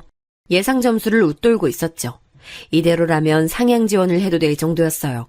저는 너무 축하한다고 두 아이들에게 말했어요. 아이들은 자기들끼리 눈빛을 교환하더니 자세를 반듯하게 세우곤 제게 말을 했죠. 엄마가 끝까지 도와주셔서 그래요. 정말 감사드립니다. 엄마라고 부르고 싶었는데 저희가 상처를 너무 드려서 입 밖으로 나오질 못했어요. 죄송하고 정말 감사드려요. 저는 그날 아이들에게 처음으로 엄마라는 소리를 듣게 됐어요. 저는 너무 놀라서 아무런 말도 할 수 없었어요. 멍하게 아이들 얼굴만 번갈아 바라보고 있는데 이런 제 표정이 웃겼는지 키득거리며 웃기 시작했죠. 엄마, 거울 좀 봐요. 무슨 귀신 같아요. 그게 뭐예요? 큰애가 손거울로 제 얼굴을 비추는데 번쩍 정신이 들었어요.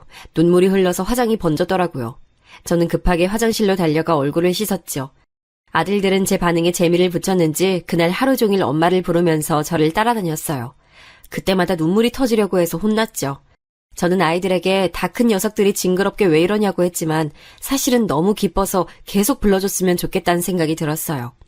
한 번 물꼬를 튼 엄마라는 소리가 이제는 자연스러워질 때쯤 남편에게 물었어요.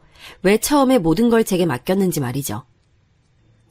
가장 많은 시간을 함께 보내는 사람들이 서로 부딪히고 이야기하고 해야지. 중간에서 내가 나서면 오히려 서로 진심을 알아가는데 더 많은 시간을 보냈을 거야. 어쩌면 지금처럼의 관계는 만들 수 없었을지도 모르고. 남편의 말이 묵직하게 다가왔어요. 남편은 무엇보다도 저라는 사람을 믿었기에 가능했다고 말했어요. 괜히 코끝이 찡해졌죠. 아이들의 진짜 엄마가 되고 나서 아들들은 저에게 종종 데이트를 청했어요. 남편은 쏙 빼고 셋이서만 나갔다 오는 일도 많았죠. 훤칠하게 자란 아이들의 팔짱을 끼고 나가서는 영화도 보고 전시회를 다니기도 했어요. 대화도 많아졌고요. 재미있게도 아이들은 제게 자신들의 연애도 숨기지 않고 말하더라고요. 저는 그 어린 아이들이 이렇게 자라서 연애도 하는가 싶어 기분이 묘했어요. 세월 앞에 장사 없다는 말처럼 시간은 정말 빨리 흘렀어요. 아이들은 군대를 다녀오고 대학을 졸업했죠. 군대 가는 날에 제가 얼마나 울었는지 아이들이 부끄럽다고 남편더러 빨리 저 좀 데리고 가라고 할 정도였죠. 부대에서 아이들 물건이 도착했을 때도 마찬가지였어요. 군대에서 잘 지내고 있는지 걱정이 태산 같았는데 편지를 받고 나니 눈물이 터져 나오더라고요. 그때의 편지는 아직도 간직하고 있습니다. 대학 졸업 후 큰애는 건설회사에 입사했고 작은애는 자동차 회사에 입사했어요. 이름만 들으면 다 안다는 회사에 나란히 말이죠. 남들은 취준생 몇 년씩 한다는데 우리 아이들은 그런 것도 없이 단박에 졸업과 동시에 취직을 했습니다. 동네 사람들은 저만 보면 아들을 어떻게 키웠냐고 부러워했고 저 역시 어깨에 힘이 들어가더라고요. 남편과 저는 이제 아이들 장가만 보내면 끝이라고 하면서 둘만의 노후 계획을 세웠어요. 정년 퇴직 이후에 뭘 할까 이야기하는데 아들들이 정색하면서 분가는 안 할 거라고 하더라고요. 무슨 말도 안 되는 소리를 하느냐면서 결혼하면 독립은 당연하다고 했죠. 큰애가 엄마 아빠를 모시고 살고 싶다고 말하자 작은애도 덩달아 나서서는 같이 살 것이라고 말했죠. 요즘 누가 시집살이 한다고 해. 다 싫다고 하지. 그리고 엄마도 며느리 둘 모시고 못 산다. 이러다 손주 태어나면 다 나더러 보라고 할 거 아니야. 나 못해. 절대 안 해. 두 아들들도 절대 양보할 수 없다고 팽팽하게 맞섰어요. 저는 호언장담하는 아이들이 귀엽기만 했어요. 그러던 어느 날 큰애가 집에 여자친구를 데려오고 싶다고 하더군요. 그동안 한 번도 이런 일이 없었던 터라 괜히 제가 더 긴장됐죠. 결혼하고 싶은 사람이냐고 물었더니 고개를 끄덕이더라고요. 저는 날짜와 시간을 정해서 알려달라고 담담한 척 말했지만 속으론 입 밖으로 심장이 튀어나올 것 같았어요. 처음 인사하러 온다는데 어떤 걸 준비해야 할까, 메뉴는 뭐가 좋을까 머릿속이 복잡했죠. 지인들도 한두 마디씩 거들어주면서 첫 인사 자리를 어떻게 하면 되는지 알려줬어요. 그런데 그중 한 친구가 조심스럽게 제게 말을 꺼냈죠. 너희 집 사정은 말했대? 재혼 가정이란 거. 그래도 알리는 게 맞지 않을까? 순간 들뜬 제 마음이 순식간에 가라앉았죠. 아들이 여자친구를 데려온다는 사실만 생각했지 우리가 재혼 가정이라는 건 아예 잊고 있었더라고요. 저는 급하게 큰애에게 물었어요. 혹시 재혼 가정이란 말 했느냐고 말이죠. 큰애는 왜 그걸 이야기해야 하느냐고 오히려 묻더라고요. 혹시나 그쪽 집에서 좋지 않게 생각할 수도 있잖아. 어른들 중에 그런 거 따지시는 분들 많아. 그러니까 여자친구한테도 이야기해줘. 재혼 가정이 왜요? 뭐가 문제인데요? 엄마가 어때서? 우리 엄마인데 다른 사람들이 뭐라고 하든 무슨 상관이에요? 큰애는 평상시엔 얌전하고 차분한데 한 번씩 이렇게 고집을 부릴 때는 감당하기 어려울 정도라 저는 심호흡을 하고 어떻게 이야기를 납득시켜야 하나 고민이 됐어요. 옆에서 듣고 있던 작은애도 덩달아 뭐가 문제인지 모르겠다고 하더라고요. 저는 두 아이들을 바라보면서 누군가에게 잘못이 있는 게 아니라 재혼 가정은 결핍이 있다고 생각하는 어른들이 있을 수 있다고 말했죠. 아이들은 더 이해가 안 간다는 얼굴을 하면서 고개를 절레절레 흔들었어요. 누군간 그렇게 생각할 수도 있다는 거야. 난 너희들에게 최선을 다했고 너희는 나한테 그 이상의 기쁨을 줬지. 그래서 난 단 한 번도 너희가 내 아들이 아니라는 생각 한 적 없어. 그런데 세상 사람들은 그렇게 보지 않을 거란 말이야. 어떻게 해도 난 계모일 뿐이지. 큰애는 우선 이야기는 해보겠지만 이걸 문제 삼는다면 자신은 결혼하지 않을 것이라고 분명히 이야기했죠. 작은애는 끝까지 이해할 수 없다는 말만 반복했고요. 저는 그런 두 아이들을 보면서 그런 마음을 먹은 사람은 아니길 바랬어요. 큰애가 여자친구를 데려오겠다고 한 날 저는 긴장으로 흥건해진 손을 몇 번이고 닦아야 했습니다. 곧 벨이 울리고 참한 아가씨와 함께 큰애가 들어왔죠. 처음 인사하는데 너무 예쁘더라고요. 제가 차를 즐기신다고 들었다면서 수줍게 닭이 세트를 내밀면서 초대 감사하다고 말하는데 마음에 쏙 들었죠. 저는 잘 왔다고 선물 너무 고맙다고 말하곤 식사부터 권했어요. 식탁에서도 저는 아가씨에게서 눈을 뗄 수가 없었습니다. 젓가락질도 얼마나 잘하는지 나무랄 곳이 한 군데도 없었어요. 작은애는 손님 얼굴에 구멍 뚫리기 일보 직전이라고 하면서 그만 좀 쳐다보라고 핀잔을 줬죠. 저는 너무 예쁜 아가씨라서 저절로 시선이 갔다고 말했더니 부끄러워하면서도 감사하단 말을 빼놓지 않더라고요. 저는 일단 속으로 100점을 외쳤습니다. 큰애 여자친구를 마음에 들어한 건 저뿐만이 아니었어요. 남편도 조용하지만 강단 있어 보인다고 칭찬이었죠. 작은애는 밖에서 따로 본 적이 있는데 고집으로는 형을 이길 수 있는 사람이라고 말해줬어요. 저는 더 그 애가 마음에 들었죠. 여자친구를 데려다주고 온 큰애에게 저는 결혼은 언제 할 계획이냐고 물었어요. 큰애는 당장은 아니라고 하면서도 빨리 결혼하고 싶기는 하다고 말했죠. 저는 여자도 같은 생각이라면 상견례 날짜를 잡아서 인사부터 하자고 했어요. 큰애는 의논해보겠다고 했죠. 상견례 날짜는 의외로 빨리 다가왔어요. 긴장되는 마음으로 약속 장소로 향했죠. 아이들이 예약한 음식점은 조용하면서도 깔끔해 보였어요. 저희가 약속 시간보다 일찍 도착해서 자리를 잡고 앉았죠. 남편은 너무 긴장한 것 같다고 청심환이라도 하나 먹어야 될 것 같다며 걱정스럽게 저를 바라봤어요. 큰애도 얼굴색이 많이 창백하다고 걱정했죠. 저는 놀란 마음에 거울을 봤지만 별다른 점을 느낄 수 없었어요. 괜찮다고 말하면서 문 쪽을 자꾸 힐끔거렸어요. 약속 시간을 5분 정도 넘기고 나서야 문이 열리면서 사돈될 분들이 들어오셨죠. 바깥 사돈 자리에 앉으신 분은 정중하게 늦어서 죄송하다고 말씀하셨어요. 저희는 괜찮다고 하면서 서로 이야기를 주고받기 시작했어요. 안사돈 되실 분은 바깥 사돈과는 다르게 말도 빠르고 거침없이 이야기를 하신다는 느낌이었어요. 식사 시간 동안에는 별다른 말 없이 부드럽게 지나갔죠. 문제는 디저트를 먹는 상태에서 벌어졌어요. 신혼살림 이야기가 나왔는데 큰애 여자친구가 집에다 저희와 함께 산다고 말을 했다더라고요. 당황한 쪽은 저희였죠. 저는 분명 분가하라고 말했는데 이게 무슨 일인가 싶었죠.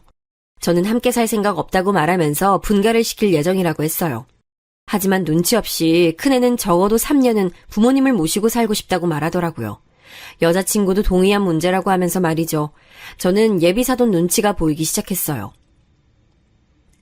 신혼인데 뭐하러 어른들이랑 같이 살아. 너희들끼리 알콩달콩 지내는 게 더 좋지. 안 그렇습니까? 틀린 말씀은 아니신데, 그래도 애들이 어른들 모시고 산다고 그러면 전 반대할 뜻은 없습니다. 바꿔 싸돈 되실 분이 갑자기 찬성을 하고 나서서니 저도 할 말은 없더라고요. 안 싸돈 되실 분은 웃으시면서 자신도 딱히 반대할 이유는 없다고 말했죠. 그리고는 제게 물어볼 것이 있다고 하더군요. 저는 편하게 말씀하시라고 했어요. 딸아이가 이야기하던데 재혼 가정이시라고요? 사돈께서 두 아들을 키우신 계모라고 하던데 그런가요? 그네가 움찔하는 것이 바로 곁에서 느껴졌죠. 저는 식탁 아래로 아들의 손을 꼭 잡아주고는 솔직하게 말씀드렸어요. 그럼 더 다행이네요. 네? 계모라고 하시니 더 안심돼서요. 설마 계모시면서 시집살이 시키실 건 아니죠? 저는 말문이 턱하고 막혔어요. 남편도 자리가 불편한지 헛기침을 했죠. 큰애는 가만히 주먹을 쥐더니 이야기를 듣고 있었고요. 바깥 사돈 되실 분이 가만히 있으라고 손짓을 했지만 안 사돈 되실 분은 거침없이 말을 이어갔어요. 저희 애가 살림 사는 법도 잘 모르고 할 줄 아는 요리도 얼마 없거든요. 그런데 덜컥 어른들 모시고 살겠다고 하니 제가 얼마나 걱정이 되겠어요.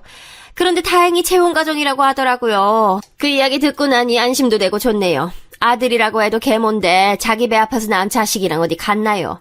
그럼 적당히 거리 두고 지낼 테고 당연히 며느리하고도 대면대면 하겠죠. 우리 애 힘들 것도 없이 딱이네요. 말씀이 지나치시네요. 저는 우리 아들들 키우면서 한 번도 제가 엄마가 아니란 생각한 적 없어요. 듣기 거북하네요. 저는 불편한 티를 여과 없이 드러냈어요. 어떻게 면전에 대고 저런 이야기를 할 수 있는지 도저히 이해가 되지 않았죠. 안사돈 되실 분은 이런 제 말에 발끈하며 말씀하셨어요. 제가 어디 틀린 말 했습니까? 계모가 왜 계모로 불리는데요? 말이야 똑같이 키운다느니 가슴으로 낳았느니 하지만 현실은 그렇지 못하죠. 어쨌든 계모라고 하시니 우리의 고생은 덜하겠다 싶네요. 안사돈 되실 분의 말이 끝나기 무섭게 우당탕 소리와 함께 큰애가 자리에서 일어나더군요. 사과해 주십시오. 저희 어머니 그런 말씀 들을 분 절대 아니세요.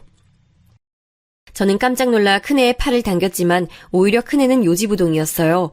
안사돈 될 분은 인상을 쓰시면서 가르치는 말투로 큰애에게 말씀하셨죠. 이래서 계모가 문제 있다는 거야. 괜히 애들 눈치 본다고 잘못한 일을 잘못했다고 가르치질 못하니까 이런 일도 벌어지고. 어디서 어른한테 눈 똑바로 뜨고 대들고 있어. 내가 어디 틀린 말 한 것도 아닌데 어디서 못 배워먹은 틱을. 큰애 여자친구가 급하게 자신의 어머니 입을 막으려 했지만 이미 다 들어버린 후였어요. 그때까지 별다른 말 없이 앉아있던 남편이 자리에서 일어나더니 제 팔을 붙들고는 일으켜 세우더라고요.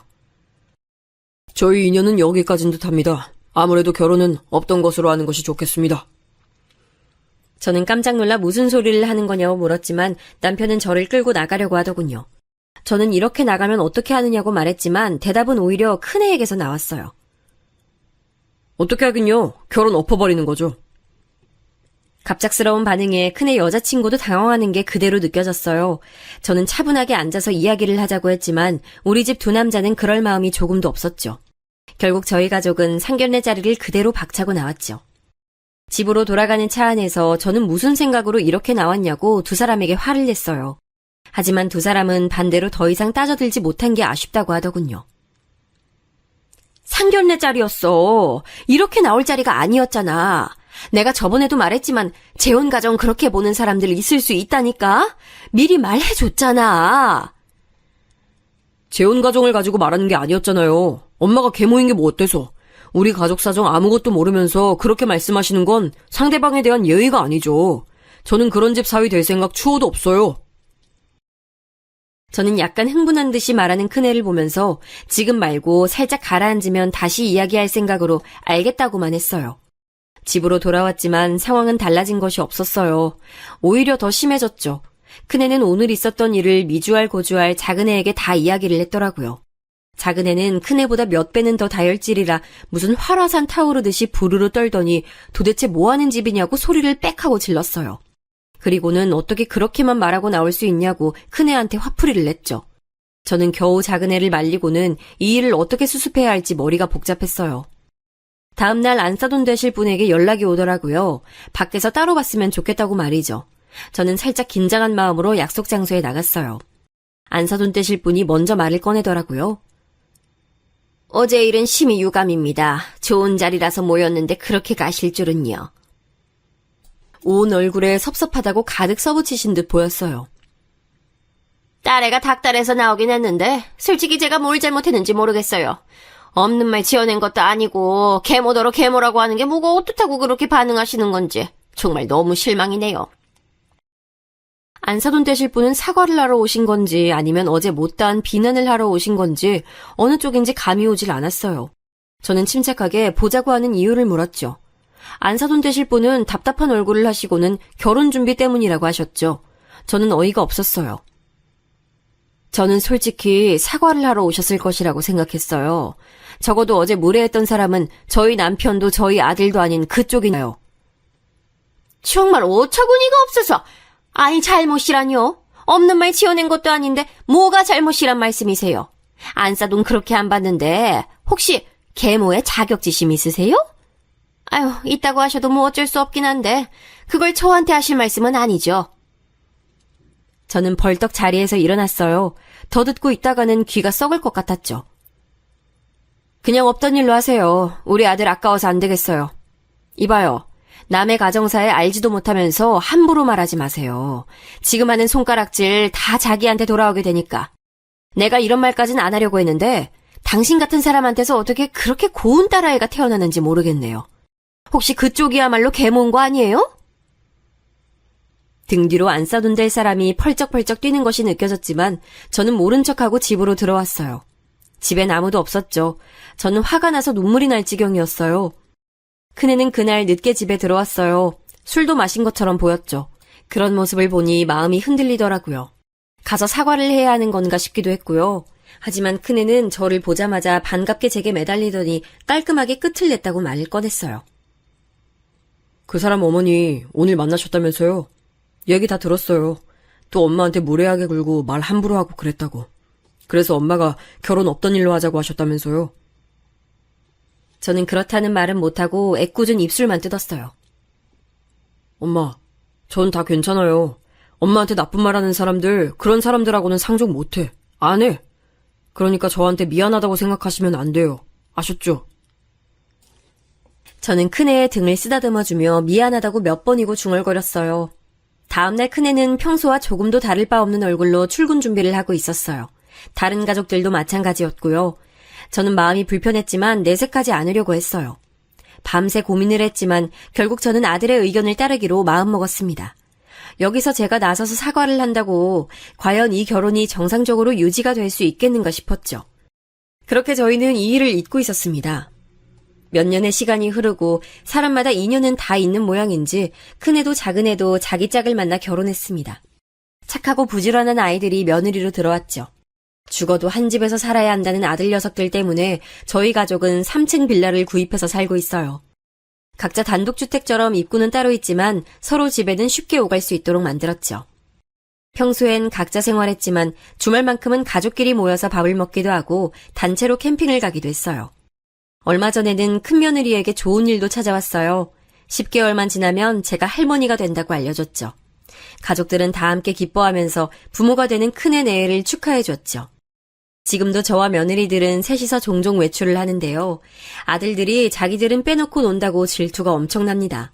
덕분에 많이 웃으면서 살고 있지요. 앞으로도 이대로만 지낼 수 있으면 좋겠다 싶네요.